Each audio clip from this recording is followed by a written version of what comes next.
Alhamdulillahi Rabbil Alamin. Wa sallallahu wa sallam wa barak ala abdihi wa rasulih Muhammadin wa ala alihi wa sahbihi ajma'in. Amma ba'du. Rabbi shrah li sadri wa yassir li amri wa hlul 'uqdatam min lisani yafqahu qawli. Rabbi zidni ilma warzuqni fahma wa 'amalan mutaqabbala. Allahumma ya hayyu ya qayyum birahmatika nastaghits aslih sya'nana kullah wa la takilna ila anfusina tarfata 'ain. Para jemaah musalla thayyibah yang dimuliakan Allah, alhamdulillah kita mengucapkan puji dan syukur kehadirat Allah Jalla wa Ala.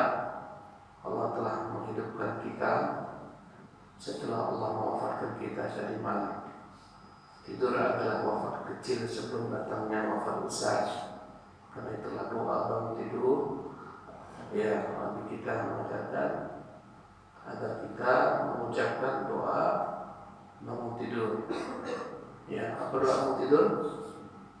Apa doa bangun tidur? Alhamdulillahilladzi ahyana ba'dama amatana wa ilaihi nusyur. Segala puji bagi Allah yang telah menghidupkan kita setelah Dia mewafatkan kita, dan nanti akan ada masanya kepadanya kita akan dikumpulkan. Allah mengatakan dalam Al-Quran, Allahu yatawaffal anfusa hina mautiha. Allah yang mewafatkan jiwa manakala datang padanya ketetapan kematian. Wallati lam tamut fi manamiha.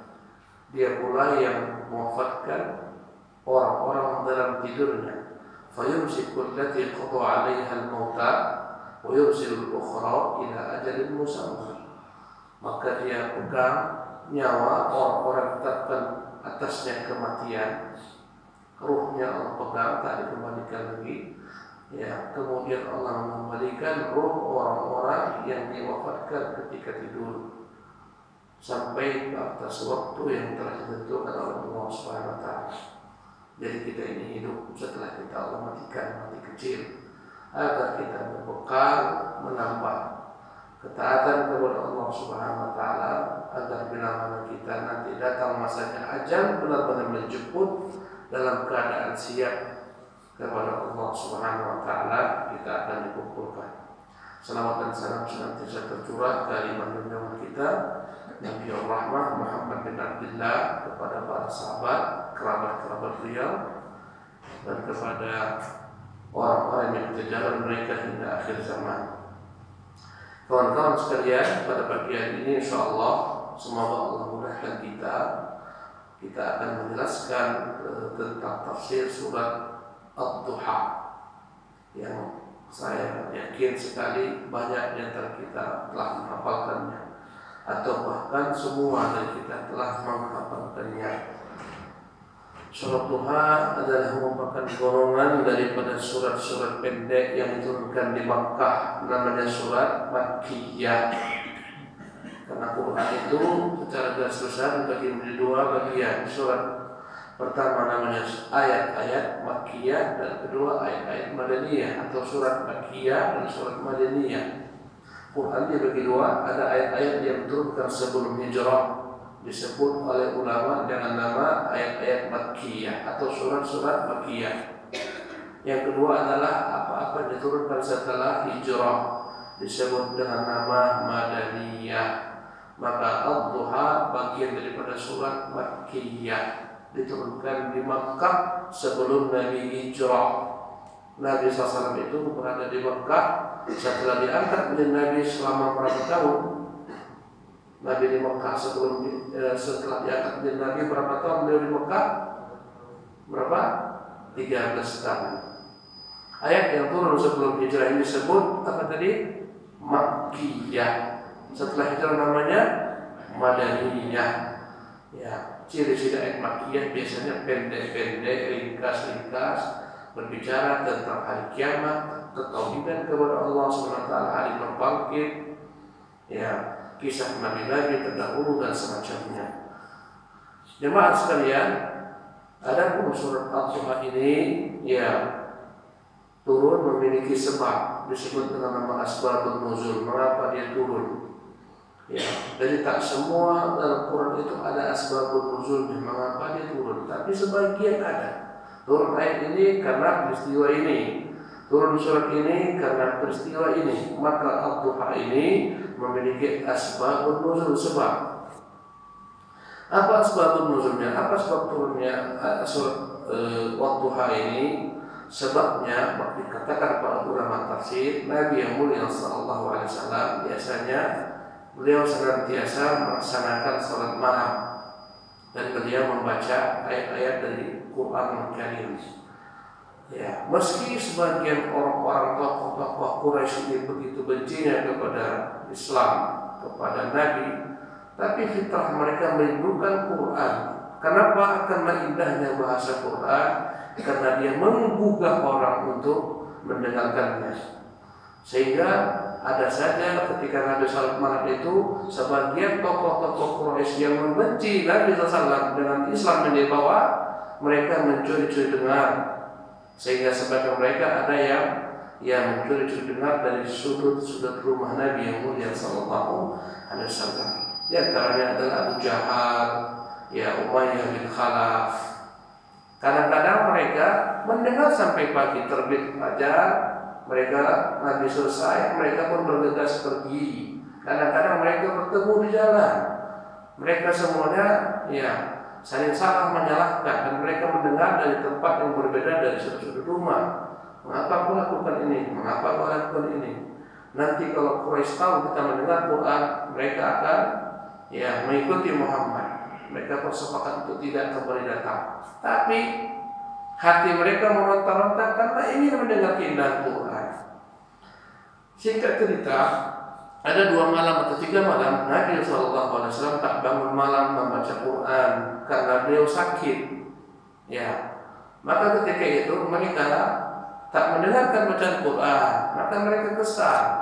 Akhirnya mereka berbisik-bisik satu sama lain. Kita katakan kepada orang-orang Muhammad itu sudah ditinggalkan oleh Tuhannya. Karena makna wadduha wal laili idza saja ma wadda'aka rabbuka wa ma qala. Makna ma wadda'aka, Tuhanmu tidak meninggalkan wahai Muhammad. Kata mereka, Muhammad telah ditinggalkan oleh Tuhannya. Kenapa? Karena dia tak baca surat lagi, tak baca ayat. Sebagian ahli tafsir mengatakan bahwasanya datang seorang perempuan Quraisy menemui Nabi SAW. Perempuan ini adalah bibi Nabi sendiri, istrinya Abu Lahab, bernama Ummu Jamil. Dia berkata, "Hai Muhammad, apakah syaitan sudah tidak datang lagi kepadamu?" Maksudnya Jibril. Karena Nabi SAW selalu datangi Jibril, dibacakan kepadanya ayat. Hai Muhammad, mengapa tak kau dengar lagi kau bacakan Quranmu? Apakah syaitanmu sudah tak lagi cinta kepadamu? Syaitanmu telah meninggalkanmu. Kemudian disebarkan dari kota Makkah, Muhammad sudah ditinggalkan oleh Tuhannya.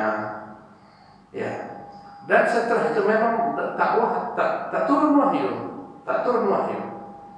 Maka Nabi yang mulia sallallahu alaihi wasallam setelah tersebar di kota Makkah, dikatakan oleh Ummu Jamil, Muhammad ditinggalkan oleh Tuhannya. Memang Allah uji Nabi Muhammad, tidak Allah turunkan wahyu. Nabi berharap sekali agar wahyu turun, tapi beberapa saat wahyu tak turun. Dan Nabi SAW bersedih dengannya. Kenapa? Karena tak turun lagi wahyu. Dan Nabi hidupnya dengan Quran, hatinya menjadi terang benderang, menjadi nikmat dengan Quran. Manakala Quran tak turun, Nabi sedih. Apalagi dikatai atau dicemooh di tengah-tengah orang, dikatakan Muhammad sudah ditinggalkan oleh Tuhannya. Dalam keadaan kesedihan yang memuncak ini, turunlah kembali surat Ad-Duha ini untuk menghibur Nabi, yang dalamnya Allah menyatakan, Tuhanmu tak pernah meninggalkanmu wahai Muhammad, tidak pula membenci. Inilah sebab turunnya surat Ad-Duha. Allah Jalla wa Ala berfirman setelah mengucapkan a'udzubillahi minasyaitonir rajim, bismillahirrahmanirrahim, wad-duha wal laili idza saja. Wad-duha maknanya demi waktu duha, wal laili idza saja, dan demi malam jika datang meliputi bumi, menutupi bumi. Makna saja artinya adalah menutupi atau meliputi bumi. Dan di antara makna saja adalah dan malam jika telah menjadi pekat, ya di penghujung malam atau di tengah-tengah malam, semakin malam semakin pekat. Di sini Allah bersumpah demi dua waktu. Pertama waktu duha, yang kedua waktu malam. Karena itulah para ulama menafsirkan makna duha. Sebagian makna kata mereka ad-duha maknanya demi waktu siang. Waktu siang dari kapan? Waktu siang sejak terbitnya fajar hingga matahari akan tenggelam. Itulah waktu siang. Karena itulah Allah mengirimkan setelah waktu duha wal laili saja demi waktu malam. Jadi Allah mengatakan demi waktu siang, ya ketika terang benderang, dan demi waktu malam ketika gelap meliputi. Di sini Allah bersumpah dengan dua waktu siang dan malam. Sebagian mengatakan makna duha adalah benar-benar waktu duha. Waktu duha adalah manakala matahari terbit naik sepenggalan. Ketika syuruk matahari terbit, misalnya kita lihat terbit matahari jam 6:30 misalnya di sini. Tambahkan 15 menit. Nah, 15 menit itulah awal waktu duha. Ketika matahari naik sepenggalan. Sampai kapan waktu duha itu berlaku? Waktu duha berlaku sampai sebelum datangnya zuhur sekitar 7 sampai 10 menit. Itulah waktu duha. Ya, bagi orang-orang yang mengatakan makna waktu duha demi waktu duha, kata mereka Allah bersumpah demi waktu duha, ya menunjukkan kepada kita tentang pentingnya sholat duha.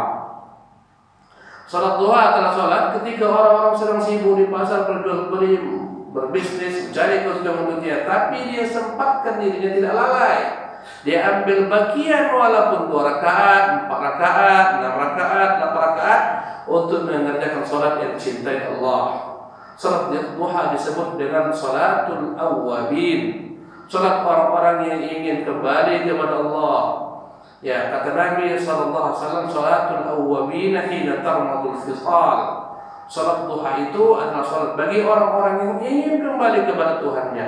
Manakala anak-anak unta telah bangun meninggalkan tempat berbaringnya. Al-fisal anak unta. Biasanya di padang pasir anak-anak unta itu akan beristirahat. Ya, dia berada di atas pasir sampai ketika matahari telah kuat cahayanya, bumi telah mulai memanas. Ya, anak-anak unta ini bangun meninggalkan tempatnya. Itulah ya yang paling utama waktu salat duha. Salat duha paling utama manakala matahari telah tinggi, manakala matahari telah memanas. Perkiraannya antara jam 10 ya atau setengah 10 sampai sebelum zuhur. Ya, kalau jam zuhurnya di sini jam 12.30 kurangi 10 menitnya, itulah waktu yang paling afdal bagi salat duha. Di mana Allah memuji orang-orang yang mengerjakan duha. Kata Nabi, setiap anak Adam memiliki 360 sendi. Ya, setiap sendi itu manakala terbit matahari minta untuk disedekahkan sebagai tanda kesyukuran. Nabi mengatakan kita memiliki 360 sendi. Subhanallah. Sendi adalah hubungan antara satu bagian tubuh dengan bagian lainnya. Ini sendi-sendinya. Sendi-sendi. Kita memiliki 360 sendi. 360 sendi ini setiap kali terbit matahari dia minta untuk disedekahkan sebagai tanda kesyukuran atas nikmat Allah. Sendi kita sehat, bisa bergerak. Sebagian orang lumpuh, sendinya tak bisa digerakkan. Ya, stroke dan semacamnya. Tanda syukurnya adalah kata Nabi, dan sedekah itu semua dapat di-cover dengan mengerjakan 2 rakaat duha. Kalau kita sudah mengerjakan 2 rakaat duha, berarti kita telah mensyukuri nikmat sendi yang Allah berikan kepada kita. Jadi ini ayat adalah merupakan pujian bagi orang-orang yang mengerjakan salat duha. Adapun wal laili idza saja, dan demi malam ketika telah gelap gulita, telah menutupi bumi. Ya, malam telah meninggi, dan ini adalah merupakan waktu pujian bagi Allah, waktu yang begitu penting, begitu utama, di mana Allah memuji pada waktu ini orang-orang yang mengerjakan salat malam. Duha ketika orang sibuk dengan bumi, ketika orang sibuk dengan dunia, tenggelam dengan dunianya. Duha ketika orang sedang di pasar berjual beli, ketika banyak pelanggan, dia sempatkan sholat minimal 2 rakaat. Demikian juga malam hari ketika orang tenggelam dalam tidurnya yang lelap, dia sempatkan sholat walaupun 2 rakaat, tambah witir 3 rakaat. Subhanallah. Maka ini pujian bagi orang yang mengerjakan sholat malam. Sebaik-baik sholat adalah sholat malam. Ya, kapan yang paling baik? Ya, ketika malam telah ada pada penghujungnya, sebaik-baik sholat malam. Jadi inilah 2 waktu Allah menguji orang-orang yang tidak lalai dengan tidurnya, dia mengerjakan qiyamul lail. Orang tak lalai dengan dunianya, dia mengerjakan salat duha. Intinya 2 waktu ini waktu yang spesial. Dan Allah SWT menguji orang-orang yang menggunakan 2 waktu ini. Kawan-kawan sekalian Quran, banyak sekali Allah bersumpah dengan penggalan-penggalan waktu.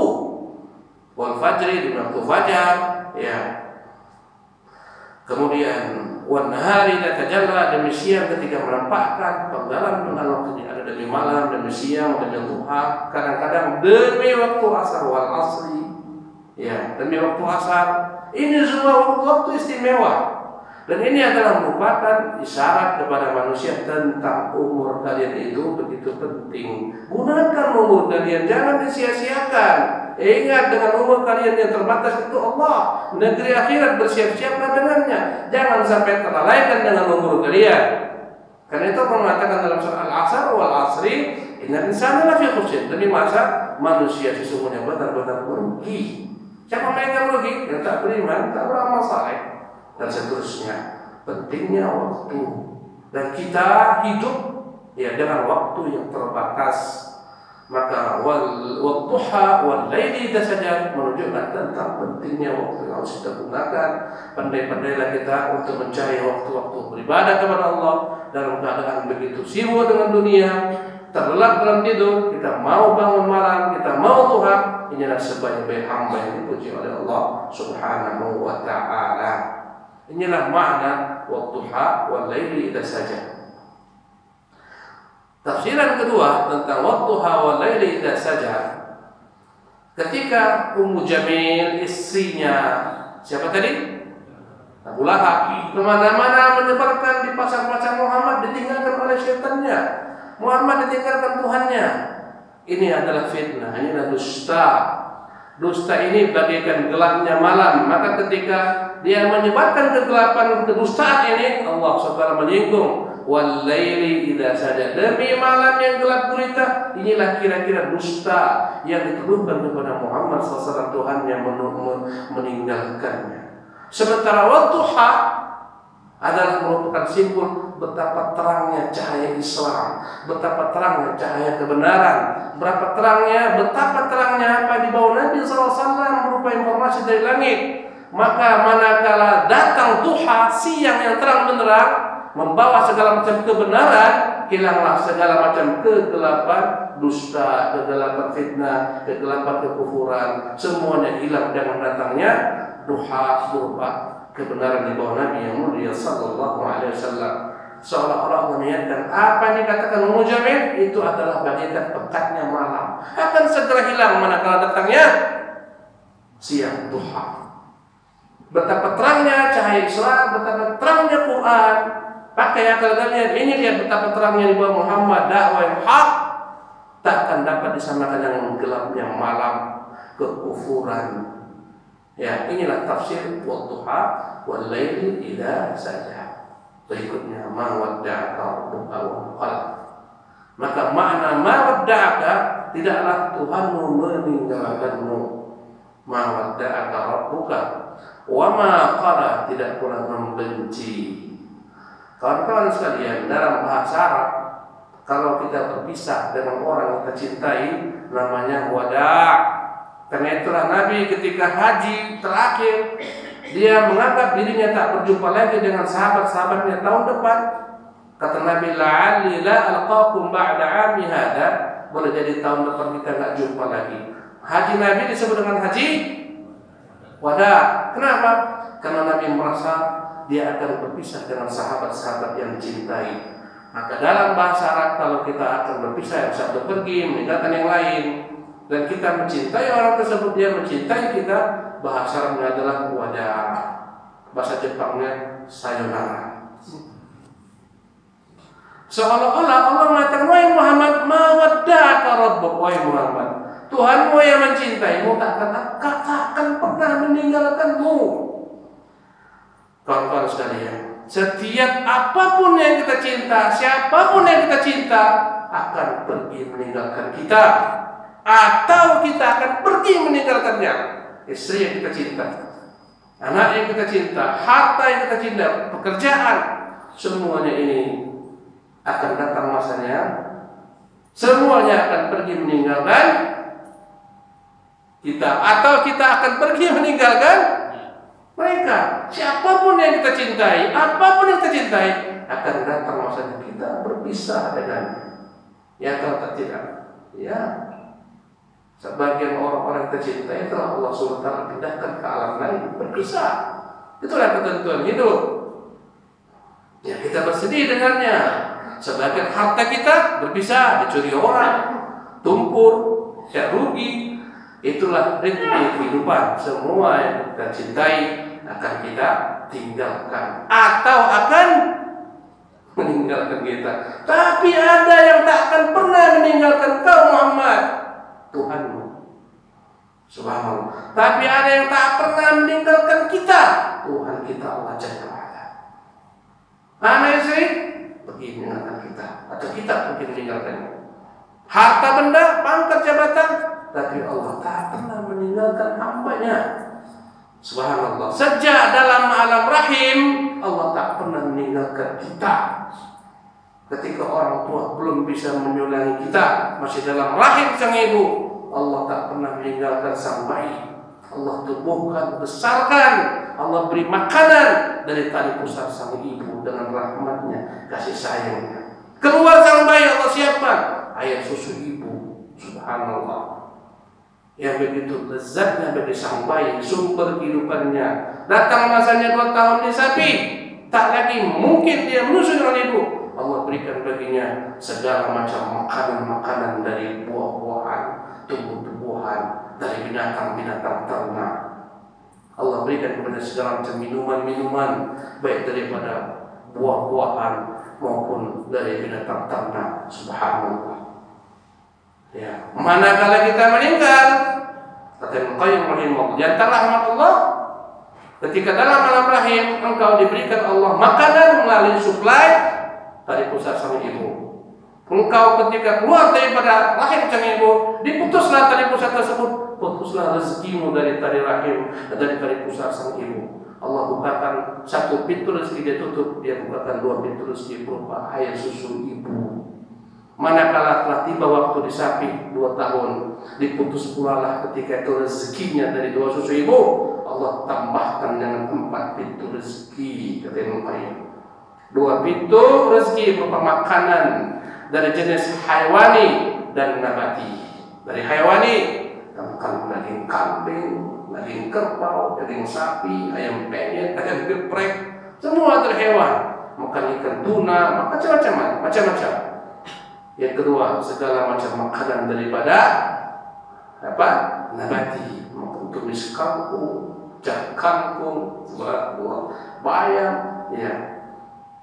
Subhanallah. Kemudian Allah berikan 2 lagi, segala macam minuman-minuman dari binatang ternak, minum susu kambing etawa, susu sapi, susu unta, ya. Dan minuman daripada segala macam jenis nabati, air kelapa muda, air tebu, jus mangga, jus apel. Allah bukakan 4 pintu rezeki. Jadi 1 ditutup, 2 dibuka. Tadi 1 apa? Rezeki dari pusat sang ibu. Dibukakan 2, yaitu air susu ibu. Ditutup 2 pintu rezeki, dibukakan 4 pintu rezeki. Mati kita, habis semua 4 pintu rezeki ditutup, dibukakan Allah 8 pintu rezeki surganya bagi orang beriman. Subhanallah. Allah tak pernah meninggalkan kita, baik dalam rahim, manakala di bumi. Malam tadi ketika tidur, siapa yang ketika tidur ingat Allah SWT? Tak ada. Lelah, hilang, tenggelam. Karena itulah kita disuruh untuk berzikir sebelum tidur. Agar itulah merupakan hubungan terakhir kita dengan Allah SWT. Tapi Allah tak pernah meninggalkan kita. Mana kalau kita tidur, jantung tetap berdegup, berdetak, nadi berdenyut. Itu siapa yang mengaturnya? Allah Tuhan kita yang tak pernah meninggalkan kita. Kita punya banyak lubang di tubuh kita. Lubang telinga, ada lubang hidung, macam-macam lubang. Allah jaga ini semua. Kau bayangkan, tak masuk ketika malam hari ke dalam telinga untuk binatang, ke dalam hidung binatang. Siapa yang menjaga? Allah yang tidak pernah meninggalkan kita. Ibu buka aja bu, ininya bu. Dibuka aja kainnya sedikit. Ibu di bawah dia. Iya. Oke. Di mana tadi? Mana? Sampai? Di mana? Di Kota Fajar. Sampai. Ya, mawadda'aka rabbuka wa ma qala. Arti wada adalah perpisahan. Wahai Muhammad, kau jangan takut. Aku mencintaimu, engkau mencintaiku. Kita tidak akan pernah berpisah selama-lamanya. Mawadda'aka rabbuka wa ma qala. Tuhan tidak akan pernah meninggalkanmu wahai Muhammad, berpisah denganmu. Wa ma qala, tidak pula pernah membenci. Di sini kalau kita perhatikan dalam bahasa Arab, seharusnya mawaddaka rabbuka wa ma qalaka. Tuhanmu tidak meninggalkanmu, tidak pula membencimu, tapi Allah Subhanahu wa ta'ala tidak menggunakan kata-kata membencimu, tapi membenci. Kenapa? Karena begitu beratnya bagi Nabi SAW mendengar kata-kata Allah membencimu, maka Allah hilangkan kata-kata membenci, mu-nya dihilangkan. Wa ma qala. Asalnya sebenarnya wa ma qalaka, tidak pula membencimu, tapi Muhammad SAW Nabi kita tak sanggup mendengar kata-kata Allah membencimu, maka Allah hapuskan kata-kata mu-nya. Ma wadda'aka rabbuka wa ma qala. Kemudian kata Allah Subhanahu wa ta'ala, wahai Muhammad, kau tidak usah khawatir. Mereka mengatakan Allah Tuhanmu meninggalkanmu. Tidak, takkan pernah berpisah denganmu, tidak pula membenci. Ma wadda'aka rabbuka wa ma qala. Apa lanjutannya? Apa lanjutan ayatnya? Lupa. Ma wadda'aka rabbuka wa ma qala. Terus? Apa? Walal akhiratu khairul laka minal ula. Walal akhiratu khairul laka minal ula. Sungguh yang terakhir itu lebih baik bagimu dari yang pertama, wahai Muhammad. Segala keadaanmu yang terakhir itu lebih utama bagimu, wahai Muhammad, daripada keadaanmu yang terdahulu. Maka Nabi selalu dalam kebaikan menuju kesempurnaan, menuju kecintaan Allah Subhanahu wa ta'ala. Apapun kondisi Nabi, yang terakhir itu lebih baik daripada kondisi yang pertama. Mana lebih utama ketika Nabi di kota Mekah atau ketika Nabi di kota Madinah? Madinah. Di Mekah Nabi sholat ditimpuk dengan kotoran-kotoran isi perut unta. Kotorannya itu ditimpukkan kepada Nabi SAW. Di Mekah Nabi SAW terusir daripadanya, dihinakan. Bahkan Nabi pergi meninggalkan Mekah, ingin berdakwah ke Taif juga dihinakan, dilempari batu. Tapi ketika di Madinah, Nabi Allah kuatkan dengan para sahabat-sahabatnya. Dahulu kondisi Nabi ketika kecil, nanti disebutkan yatim, ya tak punya apa-apa. Kemudian kondisi Nabi ketika setelah menjadi Nabi, Allah Subhanahu wa ta'ala angkat kedudukannya. Intinya apapun keadaan Nabi yang terakhir itu lebih utama daripada keadaan Nabi sebelumnya. Subhanallah. Ya, kita adalah merupakan umat terakhir. Nabi kita Nabi terakhir.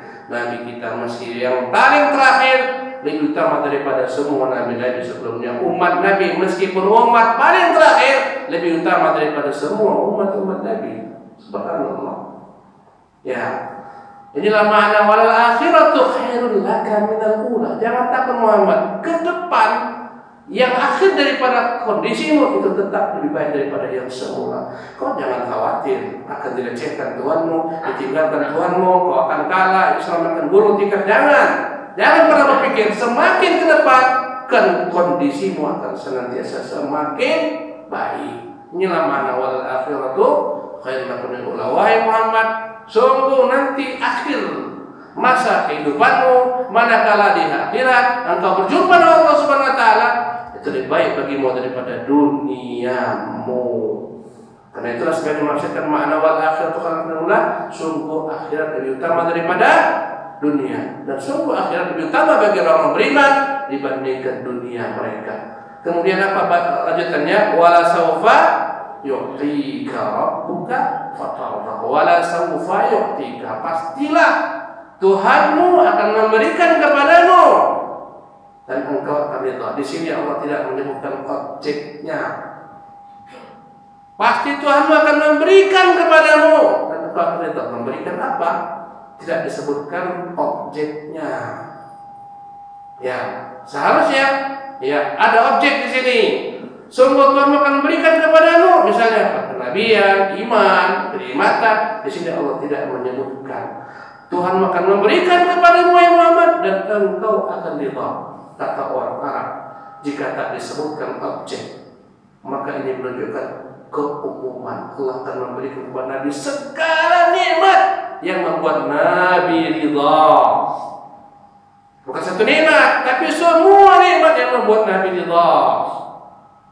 Bukankah Nabi dahulu tak tahu yang namanya iman, tak tahu yang namanya Al-Quran? Nabi SAW dahulu dalam kebingungan, kegalauan. Akhirnya Allah berikan kepadanya cahaya iman. Nabi itu, mengapa Nabi naik ke Gua Hira? Apa jawabannya? Kenapa Nabi naik ke Gua Hira? Sebelum diangkat sebagai Nabi, Nabi galau melihat bagaimana peragamanya kaum musyrikin. Nabi tak tahu membenarkan mereka. Nabi tahu mereka sedang beribadah salah. Mereka sedang terjebak dalam kesyirikan, kekufuran, sujud kepada berhala, menyembelih, mereka makan bangkai dan semacamnya. Nabi SAW galau, tak tahu bagaimana cara membenarkan mereka. Akhirnya Nabi pun menyendiri, berpikir, bertafakkur. Orang-orang sekarang mengatakan bermeditasi. Sebelum menjadi Nabi, Nabi SAW galau melihat manusia. Tiba-tiba datanglah kepadanya wahyu. Wala sawfa yu'tika rabbuka fatardah. Tuhan akan memberikan kepada Muhammad segala kebaikan, di antaranya wahyu, iman, risalah, nubuat, kenabian, dan engkau ridha menerimanya. Subhanallah. Akhirnya datanglah wahyu, kata Allah, wa kadzalika auhayna ilaika ruhan min amrina. Demikian wahai Muhammad, kami telah turunkan kepadamu ruh, yaitu maknanya Quran, dengan perintah kami. Ma kunta tadri, sebelumnya kau tak pernah tahu mal kitab wal iman, apa itu isi kitab, apa itu iman. Walakin ja'alnahu nura, tapi kami jadikan dia menjadi cahaya. Nahdi man nasya'u min ibadina, kami beri petunjuk siapa yang kami kehendaki.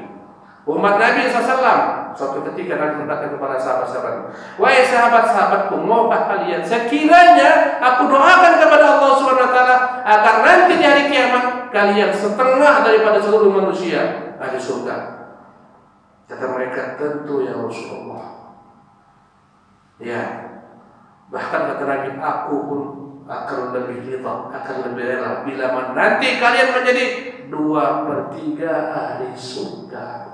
Dan Allah kabulkan permintaan Nabi yang mulia SAW. 2/3 ahli surga dari mana? Umat Nabi SAW. Aku berikan kepada Muhammad nikmat-nikmatmu dan engkau akan ridha. Allah berikan kepada Nabi kemenangan, Allah berikan kepada Nabi macam-macam kenikmatan. Kemudian apa lanjutannya? Alam yajidka yatiman fa'awa. Mulailah Allah menyebutkan satu persatu nikmat yang dia berikan. Bukankah dahulu dia mendapati Muhammad dalam keadaan yatim? Engkau dahulu yatim, yatiman fa'awa, maka Allah SWT pelihara di kau ya Muhammad. Nabi yang mulia telah dalam keadaan yatim, ya 2 tahun setelah Rasulullah lahir, selama 4 tahun bersama ya ibu susunya Halimah dari Bani Sa'ad. Setelah 4 tahun dikembalikan kepada sang ibu Aminah binti Wahab. Baru 2 tahun bersama ibunya meninggal pula sang ibu. Nabi menjadi yatim piatu di usia 6 tahun. Tak pernah lihat wajah ayah. Ibunya pun sudah meninggalkannya pula sakit. Pergi ziarah kota Madinah, pulangnya ibunya sakit meninggal. Ya, diasuh oleh siapa? Kakeknya Abdul Muttalib. Baru 2 tahun dalam kenikmatan sang kakek, Allah cabut nyawa kakeknya, meninggal Nabi SAW. Umur 8 tahun meninggal sang kakek. Nabi orang yang berat ujiannya. Terlahir yatim, umur 6 tahun piatu, kemudian ditinggal oleh sang kakek, dipiara oleh sang paman dalam keadaan miskin. Nabi harus bekerja untuk membantu pamannya.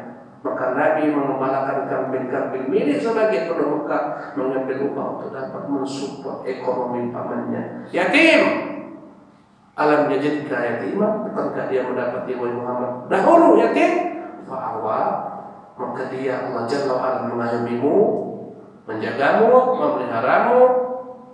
Dan ini adalah merupakan perkara yang dirasakan Nabi, betapa susahnya anak yatim, tak ada ayah, susah. Nabi sudah merasakannya. Karena itu nanti di penghujung ayat Allah melarang kita membentak anak yatim. Alam yajidka yatiman fa'awa wa wajadaka dhallan fahada.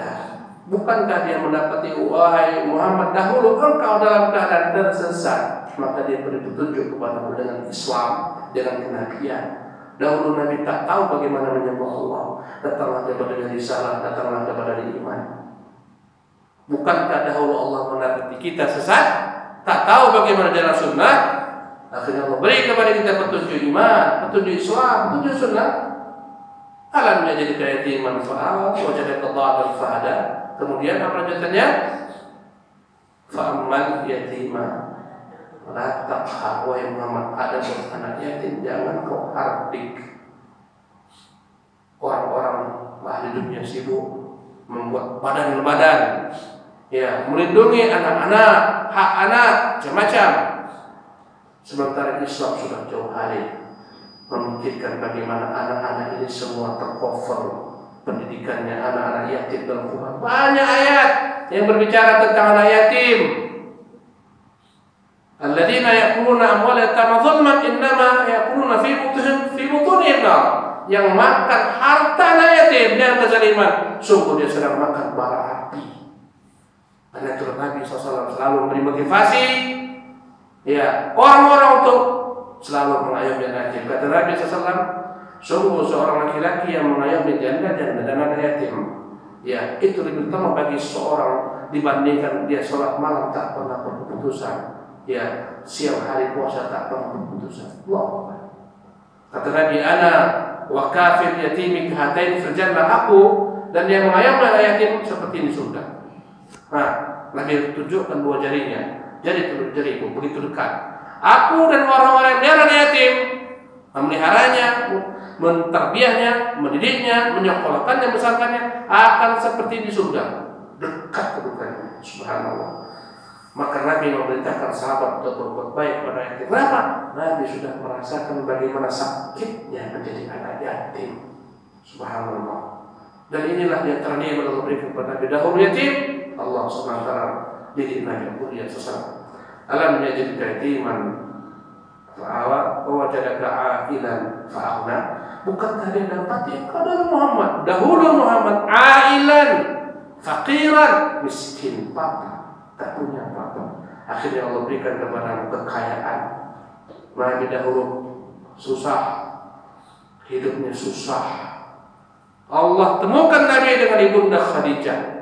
Semua hartanya diserahkan kepada Nabi untuk Islam, untuk dakwah. Allah jumpakan Nabi dengan Uthman, Allah jumpakan Nabi dengan Abu Bakar Siddiq. Semua harta Abu Bakar Siddiq untuk Nabi. Subhanallah. Bukankah dahulu wahai Muhammad engkau susah, Allah cukupkan engkau. Fa'aghna, bahkan Nabi menjadi orang yang paling kaya kalau dia mau. Bayangkan membagi-bagi harta rampasan perang, dia berikan kepada salah seorang tokoh-tokoh Arab dari Ghatafan seperti Aqra bin Habis, Uyainah bin Hisn, Abu Sufyan bin Harb bin Muawiyah bin Abi Sufyan, orang-orang semacam ini Nabi berikan ketika menang dari perang Hunain harta yang luar biasa. Masing-masing mereka membawa 100 ekor unta, 100 ekor sapi, 100 ekor kambing. Subhanallah. Bawa uang-uang emas, bawa uang-uang perak. Sehingga berkata Aqra, dulu Nabi orang paling aku benci, tapi dia terus beri, sehingga dia menjadi orang yang paling aku cinta. Pagi harinya dia beriman karena dunia, sore harinya benar-benar masuk iman ke dalam hatinya. Subhanallah. Sampai berbondong-bondong orang datang ke Nabi SAW meminta bagian, Nabi bagikan, kata Nabi, sampai terjatuh selendangnya. Kata Nabi, wahai kaum, aku ini bukan orang kikir, aku bukan pengecut. Jika seluruh padang pasir ini, pohon-pohonnya semuanya menjadi harta, akan kuinfakkan, kuberikan kepada kalian. Tak ambil kecuali sesuatu yang dapat dengannya lunasin tanpa. Subhanallah. Maka Nabi, kalau mau dia kaya, sungguh dia pandai bagaimana caranya. Allah telah tawarkan kepada dunia. Nabi kita kalau gunung Uhud itu semua menjadi emas, mau Nabi menjadi gunung itu emas, Allah akan berubah. Tapi Nabi mengajarkan kepada umatnya, hidup dunia ini tak ada apa-apa, akhirat lebih utama.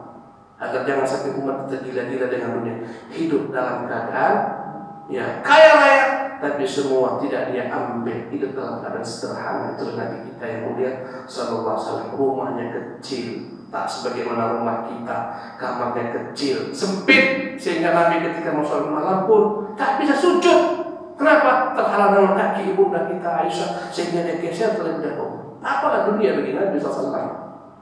Ketika Nabi SAW meninggalkan sesinya 9 hari, dia berada pada satu gubuk. Umar masuk. Umar melihat Nabi SAW badannya penuh dengan bekas-bekas daripada kasurnya yang dibuat daripada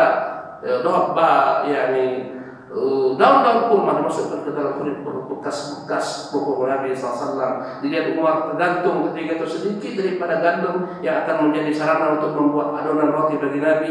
Maka berkata Umar SAW, ya Rasulullah, engkau adalah orang pilihan Allah di atas alam semesta. Begini susahnya hidupmu, sementara Kaisar sana di Romawi, Kisra di Persia, hidup dalam geliman kemewahan. Mereka makan pakai piring-piring daripada emas. Apa kata Rasulullah?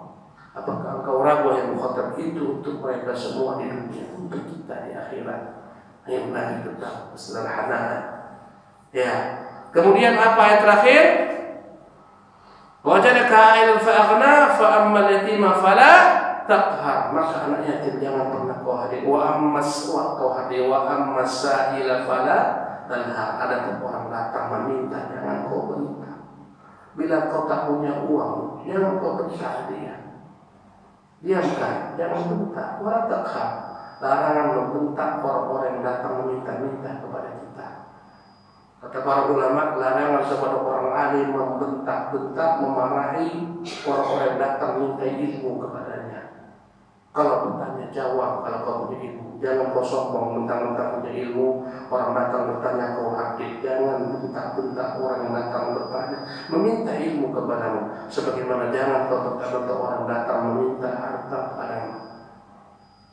Dalam Islam kita dilarang meminta-minta.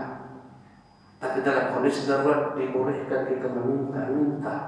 Nabi halalkan 3 orang meminta-minta, tapi bukan menjadi suatu perkara permanen dalam hidupnya. 1, ya orang yang terkena musibah bencana, baik bencana alam, kebakaran, habis sudah semua hartanya, tak bisa makan cuma meminta, diizinkan Nabi meminta-minta. Yang kedua, ya seorang laki-laki yang bangkrut, habis semua hartanya dengan satu sebab-sebab. Ya, dengan bencana alam, sebab lain, apakah dia ketipu atau apa, sehingga tak bisa lagi dia untuk tegak kehidupannya. Dibolehkan ketika itu datang meminta-minta, ya, untuk dapat sekedar melangsungkan kehidupannya. Ya, yang ketiga adalah memang orang yang fakir, miskin, tak bisa usaha, tak bisa apapun juga. Disaksikan 3 orang penduduk kotanya memang orang ini layak untuk diberi. Maka inilah 3 orang dibolehkan Nabi SAW meminta-minta. Dalam hadis qabisa kata Nabi yang qabisa, selain 3 orang ini dilarang. Ya, nanti peminta-minta datang dari kiamat dengan membawa wajah tanpa daging.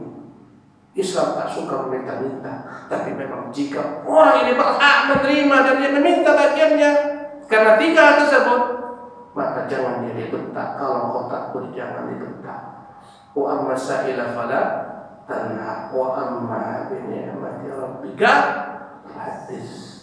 Adapun dengan nikmat Tuhanmu yang diberikan kepadamu, fahaddits, beritakan, ucapkan pujian, katakan alhamdulillah, semua ini harta dari Allah. Allah berikan kepadaku, bukan karena pintarku, karena rahmatnya semata. Jangan sampai melupa kepada Allah sang memberi nikmat. Banyak orang ketika dapat nikmat dia katakan ini karena aku hebat, karena sekolahku, karena pengalamanku, karena kepiawaianku. Ini orang-orang dibenci Allah, padahal semua nikmat yang datang itu daripada Allah. Allah berikan kepadanya bukan karena kehebatan dirinya. Wa ataakum min kulli ma sa'altum. Allah berikan kepada apa yang kalian minta. Wa ma bikum min ni'matin fa min Allah. Tidaklah nikmat yang kalian dapatkan kecuali semuanya datang daripada Allah. Syukuri, ucapkan kata-kata pujian. Kembalikan kepada Allah pujian. Dialah pemberi nikmat. Jangan kau kembalikan ke dirimu sebagaimana Qarun yang mengatakan aku kaya karena ilmuku. Banyak bersyukur. Gunakan semua nikmat Allah berikan kepadamu sebagai sarana berbuat taat menyembah Allah Subhanahu wa taala. Inilah makna wa amma bi ni'mati rabbika fahaddits. Kawan-kawan sekalian, demikianlah tafsir singkat surah Al-Duha. Alhamdulillah kita telah selesaikan dalam 45 menit. Alhamdulillah tak terasa sudah dekat pula waktu duha. Bentar lagi matahari akan naik meninggi. Sebentar lagi kita sibuk dengan segala macam pekerjaan kita masing-masing. Tadi sudah kita jelaskan tentang keutamaan salat duha, salat malam dan semacamnya. Semoga dapat kita ambil pelajaran, kita amalkan apa yang kita dengar dari kebaikan. Mohon maaf atas segala macam kekurangan. Subhanakallah wa bihamdika asyhadu an la ilaha illa anta astaghfiruka wa atubu ilaika. Wassalamualaikum warahmatullahi wabarakatuh. Dakwah semampumu.